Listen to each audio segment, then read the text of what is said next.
Hello, I'm Rob Thomas and I'm Secretary at the League of Remembrance. We've been going for over 100 years now. It started off in about 1918, delivering support to the widows and dependents of those who had fallen in the Great War. My last job in the armed forces was to look after wounded, injured and sick servicemen and women, primarily injured in Afghanistan and Iraq, who were being medically discharged because their wounds or injuries were too severe to allow them to continue. Our job then was to find them a renewed purpose in life, so they could continue to feel valued, supported by their country and contributing to society. We do the same in the League, only this time we're dealing with retired members of the armed forces, veterans and retired nurses who have lost their purpose in life, perhaps through bereavement, perhaps through retirement or perhaps through illness.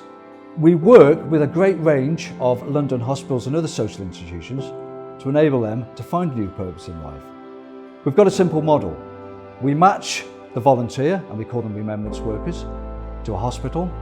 We find out where their skills are and what they're good at, and we then get them to deliver volunteer services, perhaps making a cup of tea, working in the shop, gardening, information point, or just that oh so important listening ear in the hospital itself.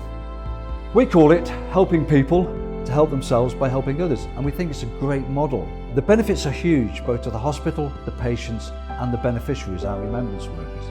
I'm immensely proud to be associated with the charity, but let's hear from the people that are really important, the partners we work with, and the volunteers, our remembrance workers, who are right at the core of what we do. The remembrance workers and other volunteers do a variety of roles within the hospital. You could be on the ward helping patients eat who can't feed themselves, wayfinding and directions, and on busy reception desks helping patients find out where they're going. Having the remembrance workers at the hospital is fantastic. They're the icing on the cake.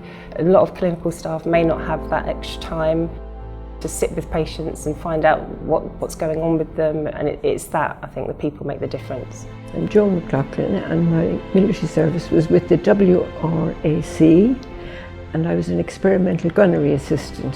I love being a remembrance worker.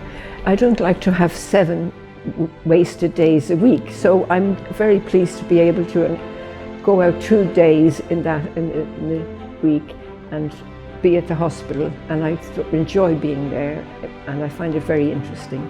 I work at an information point on the main entrance to the hospital. I get great satisfaction for being able to assist patients with various inquiries, and it does give me a purpose of getting out in the morning, travelling up in the train. I think the commitment of having something to do when you're retired is a very helpful thing to do.